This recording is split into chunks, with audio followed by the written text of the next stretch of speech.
Hello friend, welcome to my another blog video. চলে আসলাম নতুন আর একটা স্পেশাল ব্লগ ভিডিও নিয়ে। আজকের এই ব্লগটা হচ্ছে ঈদের স্পেশাল ব্লগ। তার কারণ হচ্ছে আমরা ফ্রেন্ড সার্কেলের একটা বাড়িতে গিয়েছিলাম, যার জন্য আমরা সকল বান্ধবীর একসাথে বসে আমরা মূলত খাবার টেবিলে চলে আসলাম। আমরা ফার্স্টে ভুল লোকেশনে চলে গিয়েছিলাম, এরপরে আবার সঠিক লোকেশনে চলে আসলাম। এরপরে আমরা কিছুক্ষণ খাওয়া দাওয়া করার পরে দেখতে পেলাম যে তাসনু এখনো রেডি হয় না, যার জন্য সে এখন মুখে লিপস্টিক দিচ্ছিল আর সবাই তার পিছনে দাঁড়িয়ে তার সাথে একটু ফান করছিল যে সে এখনো রেডি হতে পারে না, এবং আমরা তাকে বেশি ফান করার জন্য কিছুক্ষণ দুষ্টামি করছিলাম।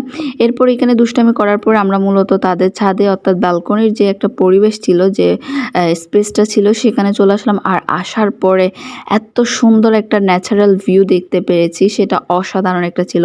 চারপাশে গ্রামীণ পরিবেশ আর ওদের বাড়িটা সম্পূর্ণ ডুপ্লেক্স সিস্টেমে করা হয়েছে।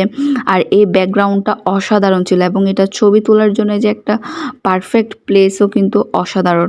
তো এখানে আমরা মূলত সকলে ছবি তুলেছিলাম, এবং এরপরে দেখতে পেলাম জারিন চলে আসার পরে একে একে সকল বান্ধবীরা চলে আসলো। আর আসার পরে যে যাত্রার মতো করে ছবি তুলছিল এবং ফটো সেশন হচ্ছিল, কারণ অনেক দিন পর আমরা কিন্তু একসাথে হয়েছি। আর আমরা সারা বছরের মধ্যে ঈদের এই সময়টার মধ্যে সবাই একসাথে হতে পারি, কারণ হচ্ছে সবাই পড়াশোনা, চাকরি, ফ্যামিলি সকল কিছু নিয়ে ব্যস্ত থাকে, যার কারণে একে অপরকে সময় দেওয়ার যে সুযোগটা ওইটা হয় নাই।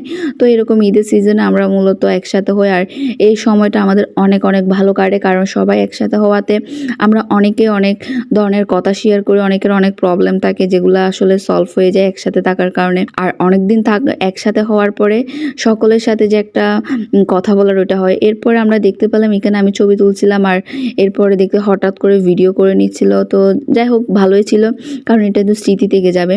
এরপরে আমরা কি করলাম, ঘরের মধ্যে চলে আসলাম। ঘরের মধ্যে আসার পর এখানে একটা ছবি তোলা নিয়ে ডিসকাস করছিল। আসলে এটা কি ছবি তুলছিল নাকি উপর নিয়ে ডিসকাস করছিল, খুব অ্যামেজিং একটা বিষয় ছিল। আর সবাই এত পরিমাণ এক্সাইটেড ছিল যে বাইরে থেকে এসে সবাই ছবি দেখার জন্য বসে গিয়েছিল। তো বসে যাওয়ার পরে মূলত আমরা সবাই অনেক বেশি টায়ার্ড ছিলাম, কারণ রোদ ছিল। আর এরপর আমরা সকলে কিন্তু ছাদে চলে আসলাম। ছাদে চলে আসার পরে এই যে গোধূলির যে সময়টা ছিল, এই সময়টা যে এত সুন্দর ছিল, আর ব্যাকগ্রাউন্ডটা অসাধারণ ছিল, কারণ ছাদটা খুব শান্তশিষ্ট এবং পরিষ্কার, এত সুন্দর, একদম বাইরের কোনো লোকাল কোনো আওয়াজ ছিল না। আমরা আমাদের মতন করেছিলাম। এরপর আমরা কিছুক্ষণ এখানে ফটো সেশন করার পরে এরপর আমরা সকলে আড্ডা দিচ্ছিলাম। আর বান্ধবীরা এরকম আড্ডা দেওয়ার সিনটা খুবই কমই দেখা যায়। আর একসাথে হওয়া মানে তো সেখানে কেউ না কাউকে পৌঁছানো হবে, এটাই তো স্বাভাবিক।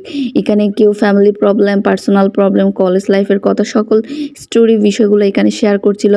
আর এই টাইমটা কিন্তু অনেক মধুর একটা সময় ছিল, আর ভালো সময়টা খুব তাড়াতাড়ি চলে যায়, এটাই স্বাভাবিক, কারণ খুব তাড়াতাড়ি চলে গিয়েছিল, কারণ আমরা একসাথে হওয়ার পরে বেশিক্ষণ টাইম পাইনি যে সকলে গিয়ে যে এটা নিয়ে আলোচনা করব।